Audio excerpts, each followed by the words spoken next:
Dusk had forgotten how to die.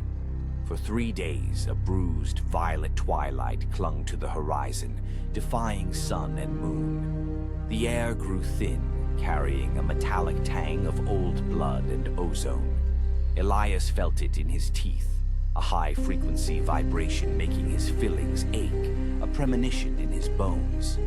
Then came the hum, less a sound than a pressure, a low, ceaseless thrum originating inside his skull. He'd press his palms to his ears, but it only grew louder. A bass note played on his nerves.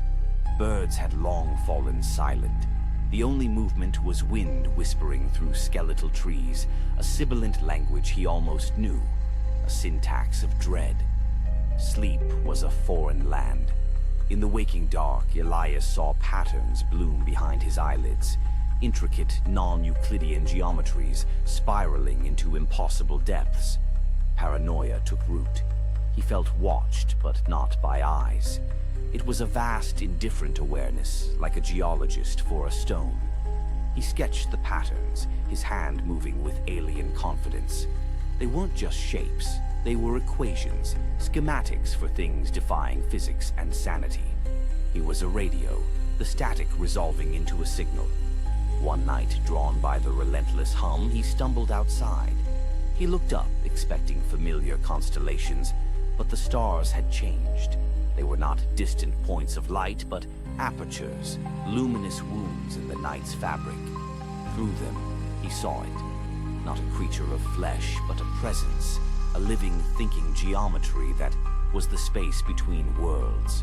The hum was its voice, the patterns its thoughts, the sickly twilight its shadow cast across their dimension. It wasn't visiting, it was overlapping, bleeding through reality's veil. A chilling clarity washed over him. He wasn't going mad, he was being tuned. His mind, once a fortress, was now an open door. He looked at his hands, and under the pale alien starlight, he saw the faint patterns of his veins pulsing with a soft, violet light. He wasn't entirely Elias anymore. He was a receptor, a neuron in a mind vast enough to swallow galaxies. He smiled, a rictus of terror and awe. The humming intensified, and for the first time it felt like coming home.